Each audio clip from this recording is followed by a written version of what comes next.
আসন্ন ত্রয়োদশ জাতীয় নির্বাচনের আগে আরও দু একটা সরকার দেখা যেতে পারে বলে মন্তব্য করেছেন বিএনপির vice chairman doctor Asaduzzaman Ripon.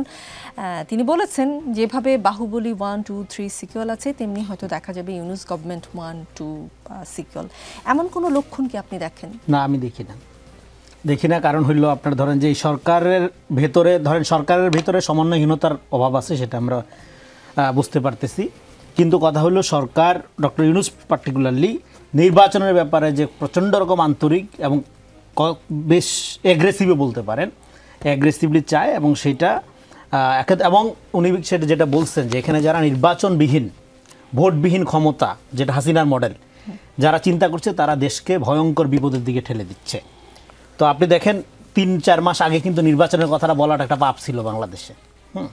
তো এখন নির্বাচনটা যে সবচেয়ে জরুরি, জননিরাপত্তা বলেন, ব্যবসা বাণিজ্য বলেন, সব কিছুর জন্য এটা সাধারণ মানুষ থেকে সবার কাছে পরিষ্কার।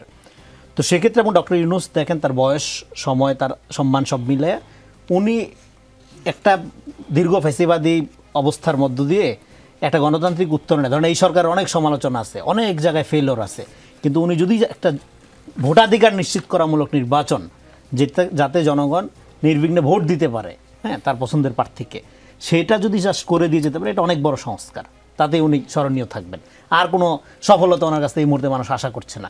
উনি সুন্দর একটা নির্বাচন, মানে ভোটাধিকার নিশ্চিত করামূলক নির্বাচন দিতে পারলে মানুষ খুশি, এবং সেটা করার ব্যাপারে সরকার যেহেতু আন্তরিক এবং রাজনৈতিক দলগুলো তাদের মধ্যে যতটাই হানাহানি থাকুক না কেন, ক্ষমতার দ্বন্দ্ব, প্রতিযোগিতা, পিআর, অন্যান্য দাবি দেওয়া যাতে থাকুক না কেন, আমার মনে হয় এখানে ন্যাশনাল ইন্টারেস্ট এবং দলীয় স্বার্থ এই দুইটার সংঘাতে তারা যেহেতু একটা লম্বা সময় ধরে একসাথে নির্যাতিত হয়েছেন, ফ্যাসিবাদের বিরুদ্ধে আন্দোলন করেছেন, ফলে তারা ন্যাশনাল ইন্টারেস্ট, জাতীয় স্বার্থকে প্রাধান্য দিয়ে এই দলীয় স্বার্থের জায়গা থেকে সরে এসে এই সরকার, ডক্টর ইউনূস সরকারের নেতৃত্বেই এই যে কামিং যে ইলেকশনের ডেট যেটা দেওয়া হচ্ছে, একটা অনানুষ্ঠানিক নির্বাচনের রোডম্যাপও কিন্তু নির্বাচন কমিশন ঘোষণা করেছে, সেই নির্বাচনের দিকে তারা সম্মিলিতভাবে হাঁটবেন। আর এটা রিপন ভাই যেটা বলতেছেন, এটা গভর্নমেন্টকে প্রেসারে রাখা, তারপরে হলো যে পলিটিক্যাল রেটরিক্স আকারেই দেখি আমি এটা বলবে। আর তার মানে আপনি বলছেন এই যে আমরা যেটা দেখলাম, জামাতে ইসলামের কেন্দ্রীয় নির্বাহী পরিষদের এক জরুরি বৈঠক অনুষ্ঠিত হয়েছে দলের আমিরের রাজধানী বসুন্ধরার বাসায়। এই বৈঠকটা হয়, আপনি জানেন নিশ্চয়ই। বৈঠকে জুলাই সনদের আইনি ভিত্তি ও আগামী জাতীয় সংসদ নির্বাচনে পিআর পদ্ধতিতে আয়োজনের দাবিতে দৃঢ় অবস্থান পুনর্ব্যক্ত করেছে জামাত, এবং পিআর নিয়ে জামাত যে দৃঢ় অবস্থানে, এই মিটিংয়ে নাকি এটা নিয়ে কথা হয়েছে। এই অবস্থানের পরও আপনি বলছেন যে আসলে নির্বাচনের সময় আবার ঠিকই জামাত। দেখেন, আমি আপনাকে বলি, নির্বাচনের ব্যাপারটা তো এখানে সবসময় এমন একটা 2 মাস আগেও দেখেন নির্বাচনের যেটা বললাম, কথাই বলা যেত না, এখন আস্তে আস্তে এটা হচ্ছে না। আগামী দিনে আপনি যদি নির্বাচন বিরোধী অবস্থানে থাকেন তাহলে আপনার অবস্থান হবে আওয়ামী লীগ এবং ভারতের কাছাকাছি। এখন বাংলাদেশে একটা রাজনৈতিক দল এই আওয়ামী লীগ এবং ভারতের কাতারে দাঁড়িয়ে রাজনীতি করার রিস্ক নিবে বলে আমার মনে হয় না। জামাত আওয়ামী লীগ এবং ভারতের কাতারে দাঁড়াতে চাইবে না বলে আপনি মনে করেন? সেদিক থেকে এখানে যেহেতু বারবার বলা হচ্ছে, এবং গত সপ্তাহে বুয়েটের সহ উপাচার্য একটা ইন্টারভিউ দিয়েছেন একটা পত্রিকায়, আমি দেখলাম, উনি এটা বলেছেন যে কোনো মূল্যে এখানে ভারত এবং আওয়ামী লীগ চাইবে ইলেকশনটা ঠেকাইতে। কেন ঠেকালে যেটা হবে, দেখেন এই যে আদালত নিয়ে এখানে অনেক কথা হইল, আদালতের ব্যাপারটা কি, আদালতের এখানে গত 15 বছরে কখনো তো বিচার হয়নি, হয়েছে বিচার নিয়ে রাজনীতি। বিচার নিয়ে যে রাজনীতি হয়েছে সেই রাজনৈতিক, আবার অনেকে তো বলে এখন বিচার হচ্ছে, হ্যাঁ, বিচার নিয়ে যে রাজনীতি হয়েছে এটা তো একটা প্রাতিষ্ঠানিক রূপ পাওয়া গেছে। এই প্রতিষ্ঠান তো একদিনে চেঞ্জ হয়ে যাবে না, যেইটার ভুক্তভোগী এখন আওয়ামী লীগ নিজে হচ্ছে। ফলে আপনি যার জন্য কবর খুঁজলেন সেই কবরে নিজে যেয়ে পড়লেন।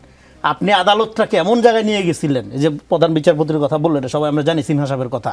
ফলে এখন আদালতে যে বিচার হচ্ছে না আওয়ামী লীগের, এতে অবাক হওয়ার কিছু নাই, কারণ এটা তো আওয়ামী লীগেরই সৃষ্টি, এটা তো আওয়ামী লীগেরই মডেল। আদালতে এইভাবে চলে, আমার খুশি মতো রায় হয়, আমার খুশি মতো আদালতে করা হয়, হ্যাঁ, যারা খুশি রক্তাক্ত করা হয়। তো এই যে মাহমুদুর রহমানের কথা বলা হইলো এখানে, তো ফলে এটা আওয়ামী লীগ এটাকে প্রাতিষ্ঠানিক রূপ দিয়ে, যার যেটা হওয়া উচিত না। ডেফিনেটলি বিচার, সে যত বড় ক্রিমিনালি হোক, বিচার হইতে হবে, প্রতিশোধ না। বিচার, আপনি যে কাউকে ভিকটিম বানাইতে পারবেন না, কারণ ভিকটিম বিকাম কিলার্স, এটা একটা গুরুত্বপূর্ণ জায়গা। ফলে আপনি যেটা বলছেন, সরি আপনার লাস্ট প্রশ্নটা আবার। লাস্ট প্রশ্ন যেটা করেছি সেটার উত্তর মনে হয় পেয়ে গেছি আমি, যে জামাতের পিআর, মানে পিআরের ব্যাপারটা এখানে যেটা বুঝতে হবে, দেখেন বুড়িগঙ্গা নদীতে আপনি টাইটানিক নামানোর চিন্তা যদি করেন, খুবই ভালো চিন্তা, কিন্তু জিনিসটা এখানে চলবে না। মানে আপনি বলছেন জামাতের পিআর চিন্তা বুড়িগঙ্গা নদীতে টাইটানিক চালানোর মতো অবস্থা।